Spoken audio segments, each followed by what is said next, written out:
বৈরী আবহাওয়ার মধ্যে এইচএসসি ও সমমানের পরীক্ষা নেওয়ার প্রতিবাদে শিক্ষামন্ত্রী ও আনোয়ার এহসানুল হক মিলনের পদত্যাগের দাবিতে বিক্ষোভ করছেন শিক্ষার্থীরা। তাদের অভিযোগ, দুর্যোগপূর্ণ পরিস্থিতি যথাযথভাবে বিবেচনা না করেই পরীক্ষা নেওয়া হয়েছে।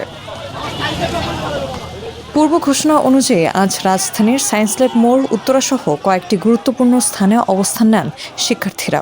Dhaka city college, Dhaka ideal college, সরকারি Bangla college, Siddheshwari girls college, Lalmatia school and college, Rajarbagh police lines school and college এবং বিএএফ শাহীন কলেজ সহ বিভিন্ন শিক্ষা প্রতিষ্ঠানের শত শত শিক্ষার্থী বিক্ষোভে অংশ নেন। অবরোধের কারণে সায়েন্স ল্যাব ও মিরপুর রোড এলাকায় যান চলাচল বন্ধ হয়ে যায়। প্রায় 1 ঘন্টা অবস্থানের পর শিক্ষার্থীদের একটি অংশ মিছিল নিয়ে ঢাকা কলেজের সামনে এবং অন্য একটি অংশ ঢাকা বিশ্ববিদ্যালয়ের টিএসসির দিকে এগিয়ে যায়। পরে তারা সড়ক ছেড়ে দিলে 1 ঘন্টা পর এলাকায় যান চলাচল পুনরায় স্বাভাবিক হয়।